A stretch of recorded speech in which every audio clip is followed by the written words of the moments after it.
This is Behind the Headlines, with behind-the-scenes analysis on issues affecting Pennsylvanians, sponsored by the Susquehanna Valley Center for Public Policy. Now, here's your host. Hello, I'm State Senator Lisa Baker from Luzerne County. Pennsylvania has a rich history of dynamic leaders and decisive events. It is important for us to learn and understand the valuable lessons of our past. In our area, we proudly celebrate and commemorate notable individuals and events. But these interesting and instructive stories are little known outside of our local community. The truth is, our destiny as a Commonwealth was often hard won. People displayed exceptional courage and determination in responding to dire and devastating circumstances. This too is inspiring. Given my strong commitment to history, I am pleased to commend this edition of Rediscovering Pennsylvania's Historymakers, featuring pivotal events that occurred in northeastern Pennsylvania during the 1700s.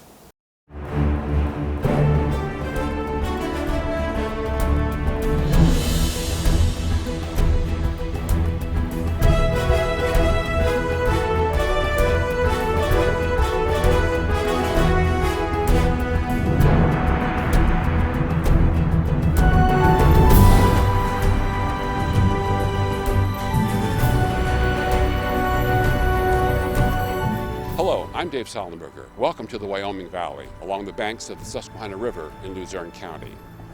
Ask someone to name an infamous American military disaster, and they would probably say Custer's Last Stand, where in 1876, George Armstrong Custer and 265 troops were wiped out at the Little Bighorn River by a huge Indian force led by Sitting Bull and Crazy Horse. What you might not know is that nearly a century earlier, a larger massacre took place right here in Pennsylvania, a pivotal event in the American Revolution. On this edition of Rediscovering Pennsylvania's Historymakers, we share the story of the Battle of Wyoming, often called the Wyoming Massacre. The Battle of Wyoming historically was a very important event. Just like the way we now talk about Remember 9/11 or Remember Pearl Harbor, people in the 1800s talked about Remember Wyoming. It was a very significant moment, a truly tragic moment in American history during the American Revolution. It's not surprising that people would fight over this land. Even back in the 1700s, the Wyoming Valley offered more than just gorgeous scenery. The Susquehanna River was a major transportation route. The area was productive agriculturally. It was a traditional hunting ground for Native Americans. This was just a great area. The river provided just abundant and very fertile soil. It was a great place to grow crops. And the beauty of the area, it was unparalleled. You had a Scottish poet who had never even been here write this long, famous poem about Wyoming, and it just was a beautiful area. The fighting arose from a complication far different than the usual conflict between Native Americans and encroaching settlers. Connecticut and Pennsylvania both laid claim to the Wyoming Valley. It seems that Connecticut's 1662 charter and Pennsylvania's 1681 charter from King George II of England overlapped substantially. Apparently the king didn't know all that much about geography and was clearly not an expert in North American real estate. So settlers from both states claimed the land as their own. The dispute led to several rounds of bloodshed in what is known as the Yankee-Pennamite Wars. The Connecticut settlers were called Yankees, and of course the people who were in favor of Pennsylvania were called the Pennamites. The first settlement here in the Wyoming Valley was in 1762, when a group of Connecticut settlers came down under the auspices of the Susquehanna Company, who had purchased most of northeastern Pennsylvania from the Iroquois in 1753, and they established a settlement along Mill Creek in Wilkes-Barre. They planted crops and went back to Connecticut for the winter. They came back in the spring of 1763, and more came down and established a settlement. In October of that year, there was an Indian raid, and what I refer to as the first Wyoming Massacre. A number of the settlers were killed, and the survivors went back to Connecticut. Because the French and Indian War was going on, there was no further attempt to settle in the valley until 1769, when a group of 40 settlers from Connecticut came down and established what was known as the 40 Fort.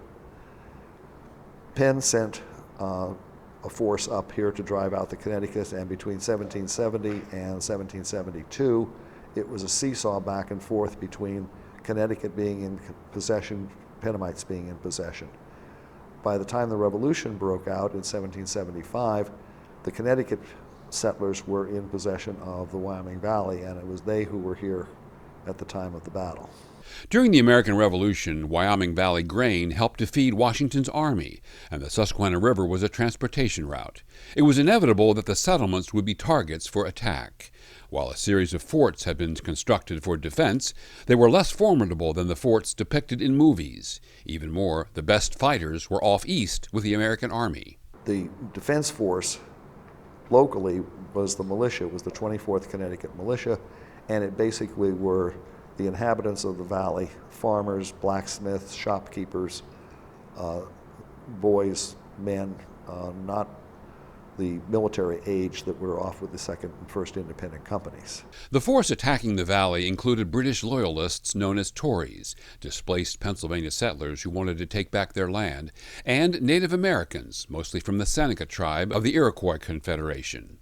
On July 1, 1778, British Major John Butler's force of about 400 British Allied Rangers and 600 Indians invaded the Wyoming Valley and seized the Yankee forts at Wintermood and Jenkins on the western banks of the Susquehanna River just above Wilkes-Barre. Zebulon Butler, a leader in the Connecticut settlement of the valley and in the Yankee-Pennamite conflict, was now a lieutenant colonel in the Continental Army. Home on leave, he took command of the small Patriot force. Nathan Dennison, a colonel in the Connecticut militia, served as second in command. The local settlers, probably 400 to 500 fighters, had a critical decision to make.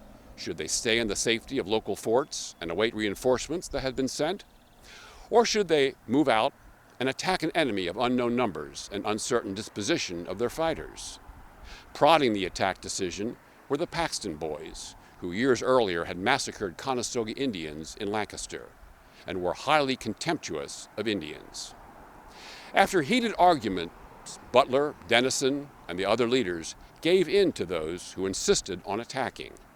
This impulsive decision would lead to disaster.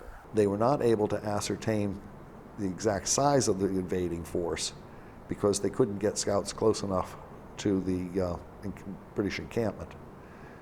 There were several groups within the militia, primarily those led by Lazarus Stewart, who advocated going out and driving the Indians out of and the British out of the valley because they were burning and looting the farms in the northern part of what's now Exeter, Wyoming, West Pittston area.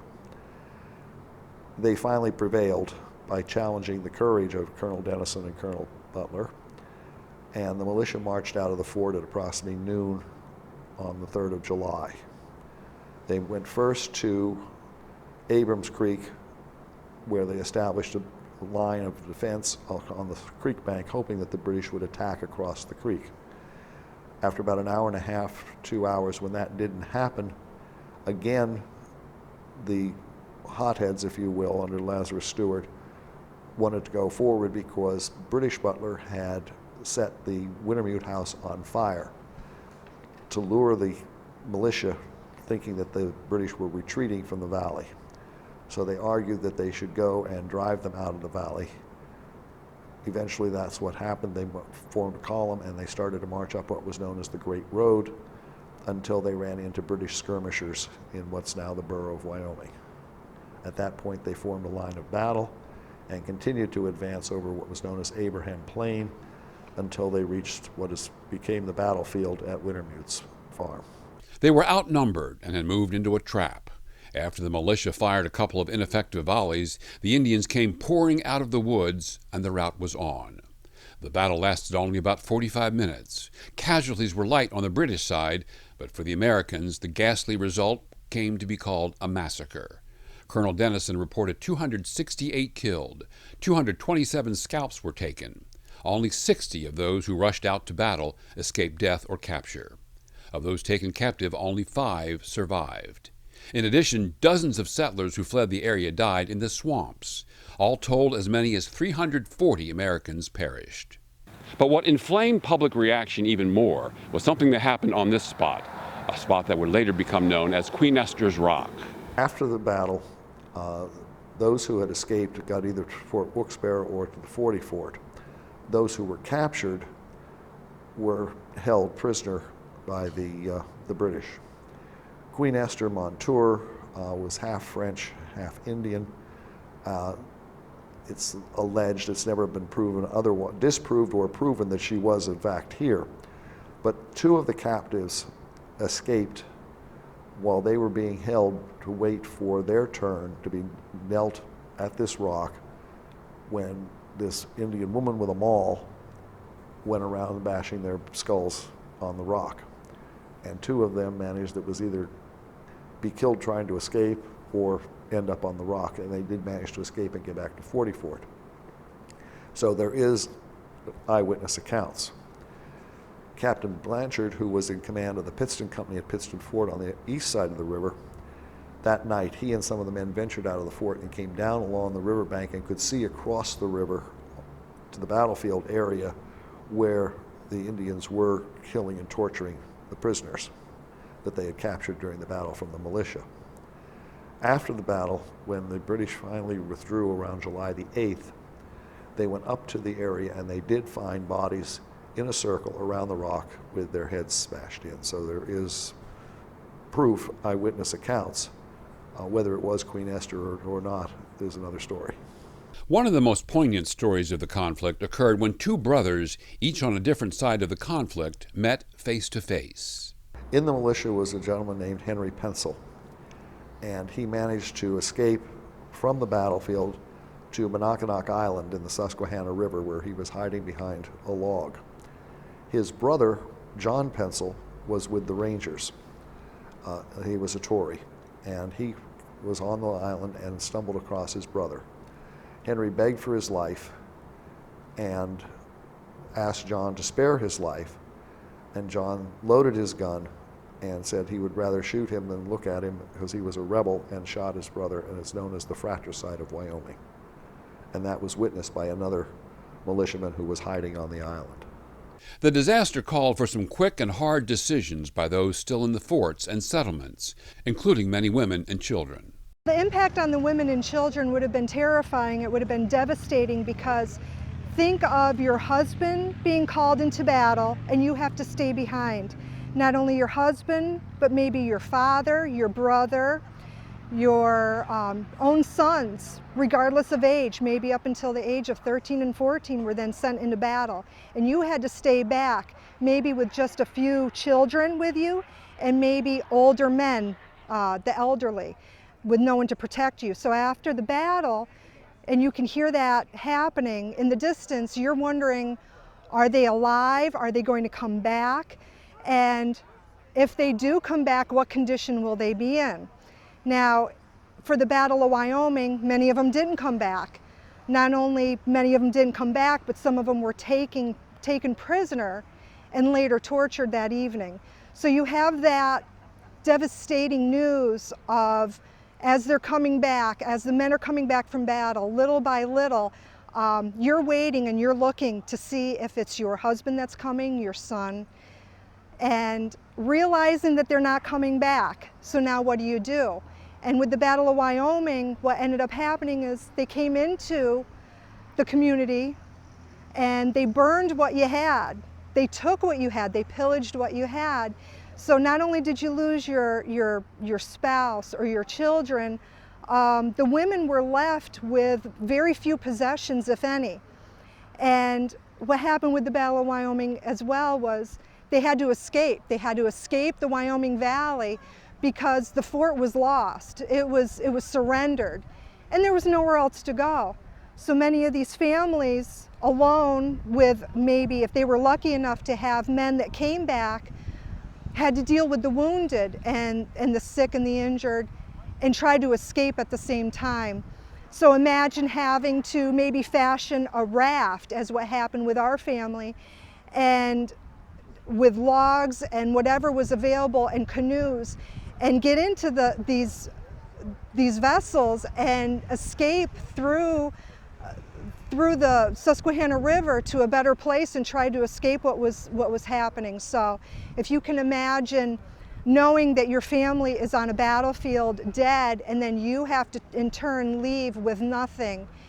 And some of these women were pregnant when they were in the Wyoming Valley. Some of them had infants, and unfortunately many of them died along the way as they escaped the Wyoming Valley. So this was a very devastating loss. The day after the battle, Colonel Dennison surrendered the 3 remaining forts. The delay gave the Army soldiers time to escape so they would not become prisoners to be tortured and killed. The militia were given paroles to sit out the war. The battle itself, more of a massacre, was really one of the hallmarks of the Revolution. That combined with the attack at Cherry Valley in New York were just absolute massacres. It was part of almost early terrorism in this country. They frankly irritated George Washington so badly that he sent one of his trusted generals, General John Sullivan, up through the Susquehanna River Valley really to decimate the Native American populations because they were so angry at what had happened in these 2 massacres. It was probably one of the most publicized massacres of the American Revolution.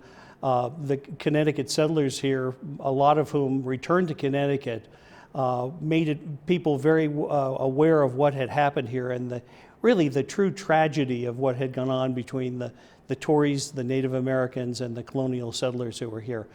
It was really one of the key battles of the American Revolution. Americans moved quickly to avenge the bloody and humiliating defeat and to ensure the safety of the settlers who wanted to return to the Wyoming Valley. 3 months later, a regular Army regiment under the command of Thomas Hartley and several militia companies went up the Susquehanna River as far as Tioga, burning Indian villages. The following year, Washington dispatched one of his top generals, New Hampshire's John Sullivan, to lead a punitive expedition. While there were not many fights, the troops destroyed numerous Indian villages, crops, and orchards in New York, severely crippling the ability of the Indians to wantonly attack the Pennsylvania frontier. It just was a beautiful area, so I think it attracted people easily to come back and reestablish themselves here in the community. Some of those who fled to Connecticut would never return. Others would be moved to the new Westmoreland County in western Pennsylvania once the land dispute was finally resolved years after the Revolution ended. But the stalwarts who fought for the area and survived became community and political leaders. When Luzerne County was established in 1786, Zebulon Butler was picked as one of the 3 commissioners. He also supervises the construction of highways and bridges for the county, and he gets other appointed assigned tasks to him, such as building the county courthouse, building the jail, and building and taking subscriptions for the first church. And these were all built on Public Square in Wilkes-Barre. When Butler first comes here with the Susquehanna Land Company, he built a log cabin in 1773, and then that cabin gets enlarged. And I happen to be the curator now of the Zebulon Butler House Museum. It is the oldest existing house in Wilkes-Barre, and we're in the process of turning it into a museum, not only to chronicleize Butler's life, but 4 generations of the Butler family that have lived there from 1773 until the end of the Civil War in 1866. And probably the greatest testament to the Butler family in Luzerne County is just about every community, every borough, every city, every township has a Butler Street. And we also have a Butler Township for Luzerne County. Several years later, Nathan Dennison built this house that contained the table on which the documents of surrender to the British were signed. It remains a local landmark to this day. It's in the collection of the Luzerne County Historical Society, and it's here on view at the Dennison House. This is the table that in 1778, Nathan Dennison and John Butler signed the papers after the Battle of Wyoming. Sort of the surrender, capitulation, they were sort of synonymous terms at the time. Nathan Dennison is recognized for having it come to a pretty lenient end. The big part of the agreement was that the British wouldn't burn the fort. Because of Nathan's qualities as a leader, his skills, his experience in this area from very early on, and these other roles that he played, Justice of the Peace, Judge, he was also part of the Executive Council, and which is comparable to the Senate today, and that those skills helped him be a natural choice for that position.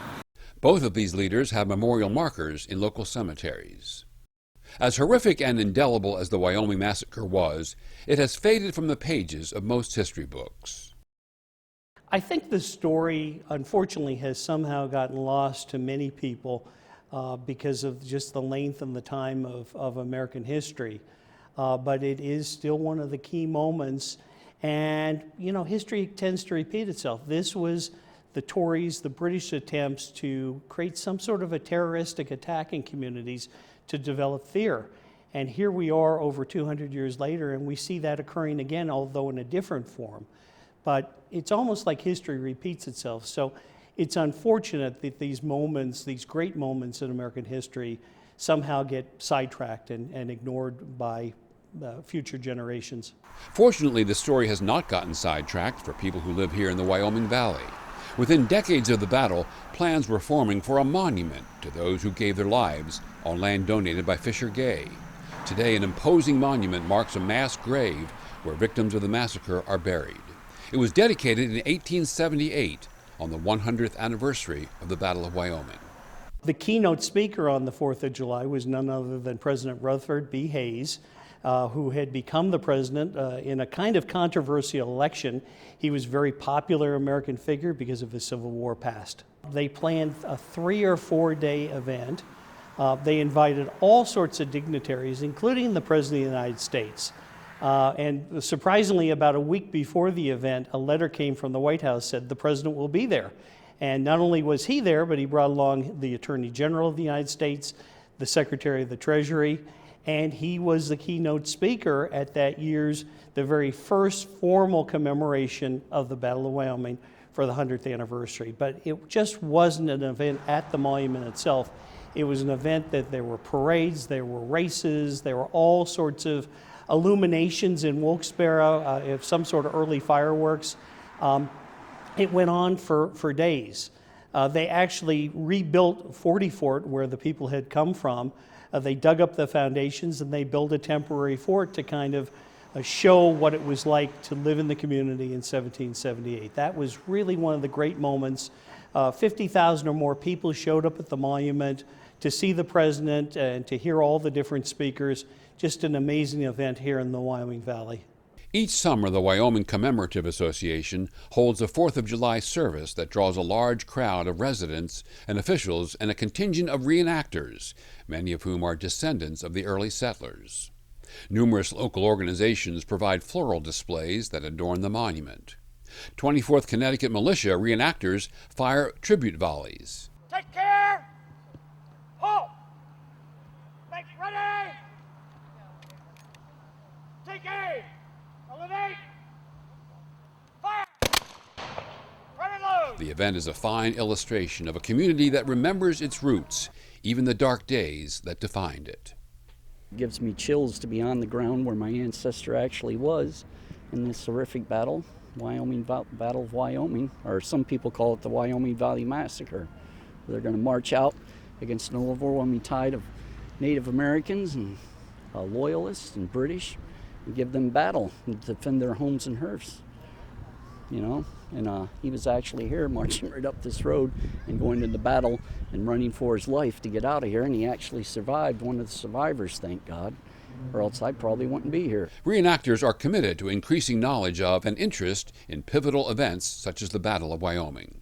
By the kids seeing and being able to touch and look and see how life was lived back then, and it was not easy to live life, and how difficult it was, they get an idea of how different history is than what they're taught in books. With historical tourism on the rise, local tourism advocates here have collaborated to create a driving tour connecting the sites in this period of Pennsylvania history, including the Wyoming Valley battle sites. People drive by and they'll say, I never even knew it was there. We're doing the Facebook postings, and we do this little caption is, did you know?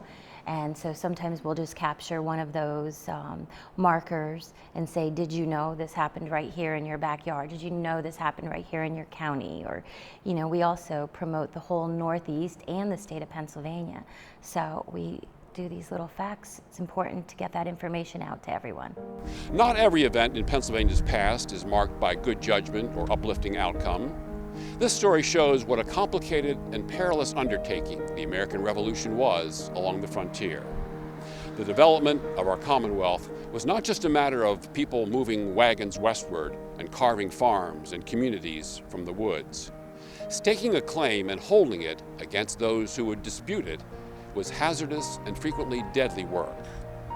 In warfare, families and neighbors took opposing sides for reasons that ranged from patriotism to principle to personal interest. Bitter disputes such as those over control of the Wyoming Valley and tragic defeats such as the Wyoming Massacre defined our destiny as much as moments of glorious triumph did.